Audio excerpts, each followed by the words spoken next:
Hello नमस्कार, मी सुप्रिया नवीन एका व्लॉगमध्ये आपलं मनापासून स्वागत करते। तुम्हाला आजचा दिवस सुखाचा, आनंदी आणि आरोग्यदायी जाओ।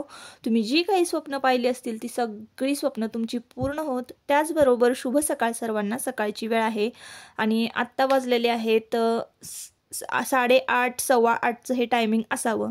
सकाळची जी काही कामं आहेत क्लिनिंगची, ती सगळी क्लिनिंगची कामं माझी झालेली आहेत आणि आता आहे ना सुरुवात केलेली आहे मी अन्नपूर्णेच्या पूजेला। तर जसं की तुम्हाला माहिती आहे, तुम्ही जर नेहमी माझे व्हिडिओ पाहत असाल तर तुम्हाला माहिती आहे की सकाळी सकाळी माझी सगळी क्लिनिंगची कामं झाली, देवपूजा झाली, सडा रांगोळी झाली की अन्नपूर्णेचं पूजन करायचं आणि मग मुलांच्या डब्याला सुरुवात करायची। असं माझं रुटीन असतं। तुळशीला पाणी घालणे, सूर्यदेवांना जल अर्पण करणे, तर ह्या सगळ्या गोष्टी म्हणजे नित्य नियम माझा हा ठरलेला आहे।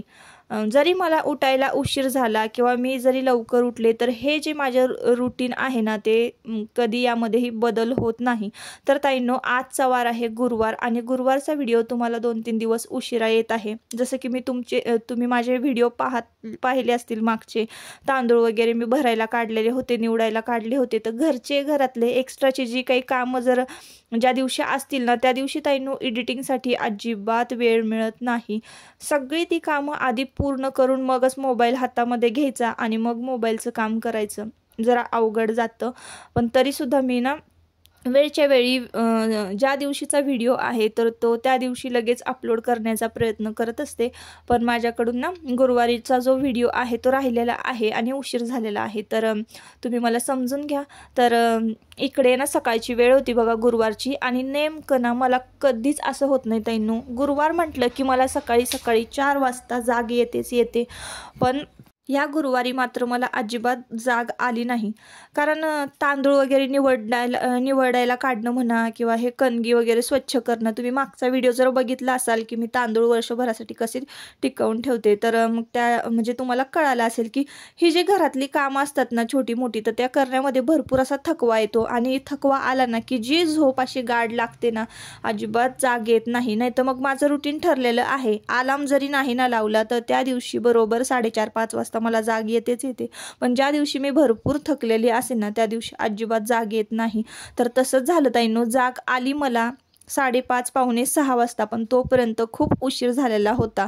आज गुरुवार आहे म्हटल्यावर मला तर 4 वाजता उठणं गरजेचंच होतं, पण 5:30 पावणे 6 झाले होते। आणि मग माझं जे काही रुटीन आहे, माझ्यासाठीचा जो वेळ आहे 1-1.5 तास, तुम्हाला माहिती आहे की मेडिटेशन, व्यायाम आणि ह्या सगळ्या गोष्टी करायला मला वेळ लागतो। तर त्या सगळ्या गोष्टी करताना माझी जरा धावपळ झालेली आहे। जो काही नित्य दिनक्रम बसलेला असतो आपला आणि त्यातली एखादी गोष्ट जरी नाही ना आपण केली, आपला संपूर्ण दिवस ना म्हणजे असा काहीच आळसल्यासारखा जातो बघा, काहीच असं आपण केलं नाही असं वाटतं। तर उशीर झाला तरी चालेल, पण देवपूजा ही झालीच पाहिजे, अंगणामध्ये सडा पडलाच पाहिजे, घर स्वच्छ झालंच पाहिजे, हे सगळे म्हणजे माझी सवय आहे। तर त्यामुळं ना आज जरा धावपळ झालेली आहे। त्यात ना तुमचे दादा आहे ना, उशीर झाला की थोडीफार मला मदत करतात, पण आज दादासुद्धा नव्हते। तर आज अन्नपूर्णेचं पूजन केलं ना तर सूर्यदेव डोक्यावर आलेले होते, म्हणजे बऱ्यापैकी छान सूर्यकिरण सगळीकडे पसरलेले होते। तर 8:30 पावणे 9 वाजेपर्यंत तुम्हाला माहिती आहे चांगलं ऊन पडतं। सूर्यदेवांना अर्घ्य अर्पण केलं, त्यानंतर तुळशीला पाणी घातलं। देवपूजा लगेच माझी झालेली म्हणजे आधीच झालेली होती आणि अन्नपूर्णेचं पूजन केलं। लगेच बघा एका साईडला बटाटे लावले होते कुकरमध्ये आणि एका साईडला मुलांना ना मॅगीचा नाश्ता आज द्यायचा आहे। झटपट जे काही म्हणजे ज्या वेळेला मला उशीर झालेला असेल त्यावेळेला झटपट काय होईल अशा पद्धतीने मी विचार करत असते डब्यासाठी, नाश्त्यासाठी। तर देवाला ना मी मॅगी करणार आहे आणि आयुषसुद्धा मॅगी खाऊन जाणार आहे। डब्याला ना खिचडी देणार आहे मुलांच्या। तर असंही डब्याला ना आता थोडंसं हलकं फुलकं काहीतरी द्यायचं होतं, त्यांची शाळा लवकर सुटणार होती। तर 3:30-4 वाजेपर्यंत मुलं घरी येतात आणि मुलांना आता जास्त काही भूक लागत नाही। तर म्हणजे आता सध्या ना त्यांचं डान्स कॉम्पिटिशन म्हणजे गॅदरिंग वगैरे ह्याची तयारी सगळी चालू आहे। तर असं आता या बाजूला बघा चहासाठी मी पाणी ठेवलेलं आहे। तर तुम्हाला माहिती आहे, तुम्ही जर माझे व्हिडिओ नियमितपणे बघत असाल तर सकाळी सकाळी चहा ठेवायचा आणि आधी स्वतः चहा प्यायचा। तर जो काही म्हणजे जो वेळ मिळतो लवकर उठल्यानंतर, तर तसा वेळ मिळत नाही उशीर झाल्यानंतर। तर आता बघा साखर वगैरे सगळी काढायची, डब्यात वेळच्या वेळी भरून ठेवायची. तर ह्या सगळ्या गोष्टी आहे ना मी कधी करते ताईंनो, थोडासा दुपारच्या वेळेला वेळ जर असेल ना मोकळा, तर तेल मीठ काही संपलेलं असेल, लाल तिखट संपलेलं असेल किंवा साखर, चहा पावडर, ह्या सगळ्या गोष्टी ना दुपारच्या वेळेला मी डब्यांमध्ये भरून ठेवत असते. पण साखरसुद्धा संपलेली होती आणि डब्यामध्ये भरलेली नव्हती. तर अशा वेळेला ना काय होतं, दुष्काळात 13वा महिना, तर असं कधी ना म्हणजे होतच बघा गडबडीमध्ये. तर असा होता गडबडीचा दिवस. आणि असं नाही की बाबा मला कधीच उठायला उशीर होत नाही आणि मीच एकदम परफेक्ट आहे असं कधी होत नाही ताईंनो. माझेसुद्धा कधी कधी तारंबळ होत असते, माझेसुद्धा कधी कधी धावपळ होते. तर इकडे मी खिचडी परतायला घेतलेली आहे.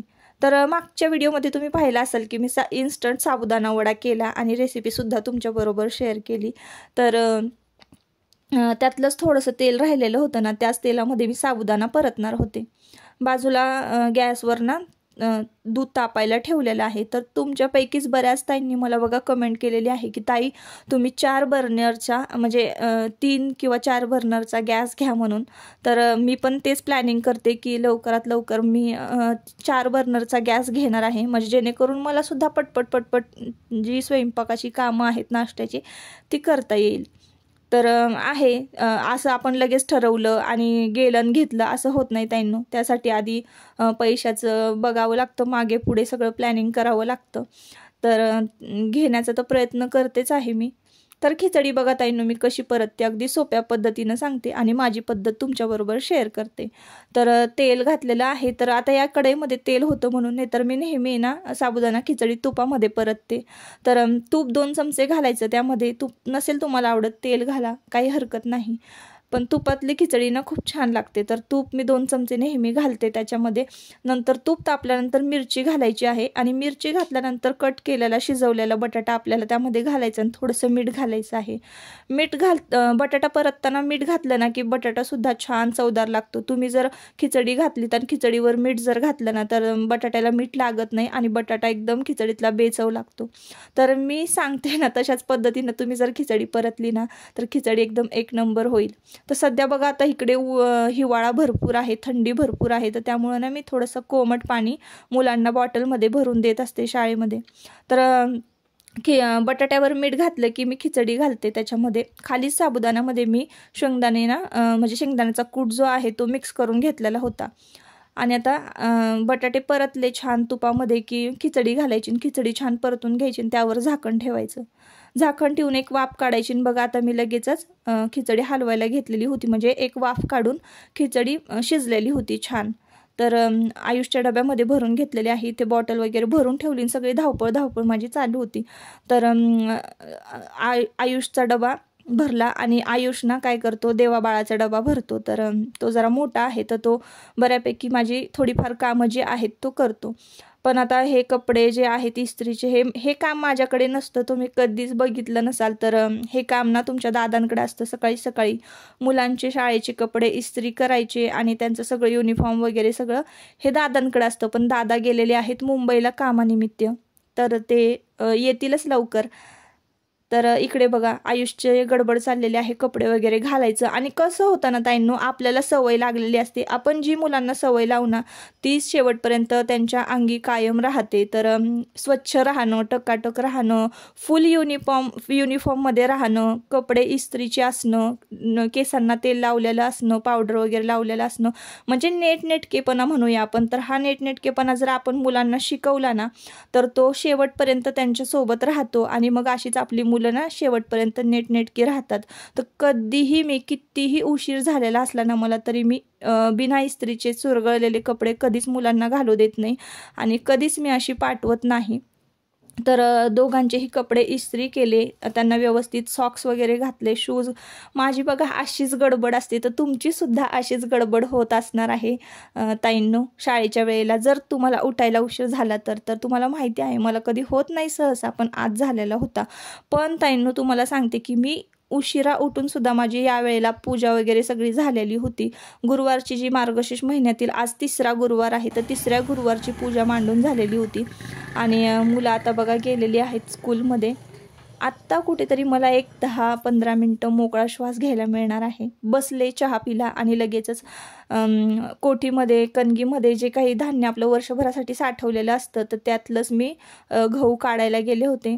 घमेल्यामध्ये गहू घेऊन आले आणि दळण लावून दिलेलं आहे. गव्हाचं पीठच नव्हतं घरामध्ये अजिबात. मग त्यानंतर बघा तुम्हाला दाखवते, पूजा वगैरे मांडून झाली पण रांगोळी काढायची राहिली होती. तर आज काहीतरी वेगळं म्हटलं म्हणून छान असा वेल काढूया. तर इकडे देवघरासमोर मी आता रांगोळी काढते. तर असं काहीतरी ना मला करायला आवडतं. जरा थोडासा निवांत वेळ मिळाला तर म्हटलं चला काहीतरी आपल्याला आवडेल, जमेल अशी रांगोळी काढूया. म्हणून अशा पद्धतीनं बघा मी इकडे फरशी आहे, तर फरशीवरच सहसा अशा कलरच्या रांगोळी जी आहे ती काढायला जमते.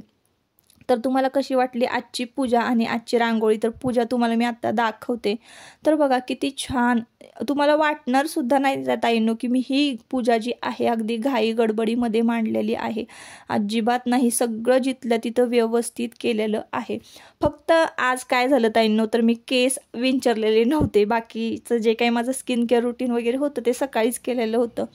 तर देवीला आज मी बघा पुतळा हार जो आहे तो घातलेला आहे. कोल्हापुरी साज महालक्ष्मीला तर तुम्हाला माहिती आहे असतो घातलेला. तर कोल्हापूरच्या अंबाबाईला कोल्हापूरचा साज खरंच खूप शोभून दिसतो. पुतळा माळ सुद्धा मी घातलेली आहे आणि मंगळसूत्र घातलेलं आहे. तर ही पुतळा माळ ना खरंच खूप छान दिसते बरं का. मोठी अशी नथ घातली, आपण स्वतः जरी घातली ना तरी सुद्धा खूप छान दिसते. महालक्ष्मी देवीचा फोटो आहे माझ्याकडे, कमळात बसलेली महालक्ष्मी देवी. तर पूजा बघा, आजची मखमलीची फुलं, तुळशीपत्र आणि हे सगळं अगदी सगळं व्यवस्थित होतं. तर सकाळी सकाळी मी उठले होते ना तर पटपट आंघोळ केली, आधी पालवी आणली आणि पालवी आणल्यानंतर मग जे काही कामं जी होती ना ती माझी मी पटपट कॅमेरा न लावता करून घेतलेली होती. त्यामुळं तुम्हाला बघायला मिळालं नाही सकाळचं रुटीन. तर इकडे बघा संध्याकाळचं हे वेळ आहे आणि सकाळी मी रांगोळी काढली होती ना तर ती तुमच्याबरोबर शेअर करायची राहिली होती. तर म्हटलं चला थोडंसं शूट करूया की रांगोळी आजची कशी काढलेली आहे. उंबरावर लेपन, दरवाजावर स्वस्तिक काढणं, सडा रांगोळी, हे सगळ्या गोष्टींना तुम्हाला ताईंनो बघायला आवडतात. तर मागच्या गुरुवारी ना एका ताईंनी बघा कमेंट केली होती की ताई तुम्ही उंबरठ्यावर स्वस्तिक कसं काढलं, जरा काढून दाखवा. तर माझ्याकडे बघा अशा पद्धतीचा ना स्वस्तिकचा साचा आहे. तर त्याच साचेनं मी उंबरठ्यावर स्वस्तिक काढत असते. तर आज ना स्वस्तिक काढायचं थोडं मागे ठेवलं होतं कारण एका ताईंची कमेंट होती. ताईंनो तुम्ही ज्या काही कमेंट करताना एक ना एक कमेंट माझ्या लक्षात असते आणि मी ती आठवून तुम्ही काय म्हणालात, तुम्हाला काय पाहिजे सगळं हे विचार करत असते. तर तुमच्या ज्या काही कमेंट किंवा तुमच्या ज्या काही रिक्वेस्ट असतात त्या मी पूर्ण करण्याचा प्रयत्न करत असते. तर अशा पद्धतीनं बघा मी स्वस्तिक काढते. तर तुम्हाला जर स्वस्तिकचा साचा घ्यायचा असेल ना तर तुम्ही ना रिद्धी सिद्धीचा रेषा असलेला साचा जर तुम्हाला मिळाला ना तर उत्तमच आहे. तर तशा पद्धतीचा तुम्ही स्वस्तिकचा साचा पहा. मी बघत होते पण मला मिळाला नाही. तर अशा पद्धतीनं बघा मी रांगोळी काढलेली आहे. आजच्या गुरुवारची रांगोळी अशी होती आणि संध्याकाळची वेळ होती ना ताईंनो तर बघा पूजा वगैरे मांडली आणि नंतर ना मला इतका थकवा आलेला होता. मुलं शाळेत वगैरे गेले, घाई गडबड झाली होती ना, धावपळ. तर थोडंसं ना मला एक 10-15 मिनटं डुलकी लागली होती, म्हणजे थोडासा थकवा आल्यामुळं. तर मी झोपले की माझ्या शेजारी लगेचच देवा येऊन झोपलेला होता. माझी तर झोप लगेचच उघडली एक 10-15 मिनटात, पण देवा छान गाढ झोपलेला होता. तर संध्याकाळची वेळ हातपाय तोंड वगैरे धुतले आणि लगेचच मी इकडे संध्याकाळची दिवाबत्ती करून पुस्तक वाचायला बसलेले होते.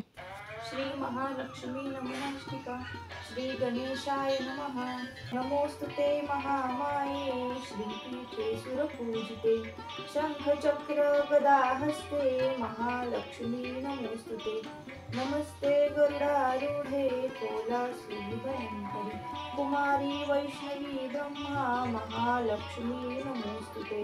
द्वारपायुगात भारत भूताल सौराष्ट्र देशात भाद्रश्रव नावाचा राजा राज्य करी. तो पराक्रमी होता. 4 वेद, 6 शास्त्रे, 18 पुराणे याचे सामायिक ज्ञान त्याला होते. त्याला सुरचंद्रिका नावाची राणी होती. राणी देखणी, सुलक्षणी व पतिव्रता होती. त्या दोघांना 7 पुत्रे व त्यांच्या पाठीवर एक कन्या झाली. कन्येचे नाव ठेवले होते शांबाला. एकदा महालक्ष्मीच्या मनात आले, आपण त्या राजाच्या राज्यप्रसादी राहावे, त्यामुळे राजा अधिक सुखी होईल व प्रजेला अधिक सुख देईल. गरिबाकडे राहिलो तर तो सारी संपत्ती स्वतःकरिताच खर्च करेल. म्हणून महालक्ष्मीने वृद्ध ब्राह्मण स्त्रीचे रूप घेतले व ती काठी टेकत आणि सूरजचंद्रिकेच्या महालासमोर उभी राहिली. म्हातारी असली तरी ती तेजस्वी दिसत होती.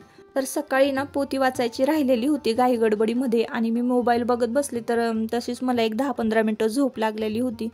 तर संध्याकाळी उठले, हातपाय तोंड धुतला, दिवाबत्ती केली आणि पोथी वाचून घेतलेली आहे.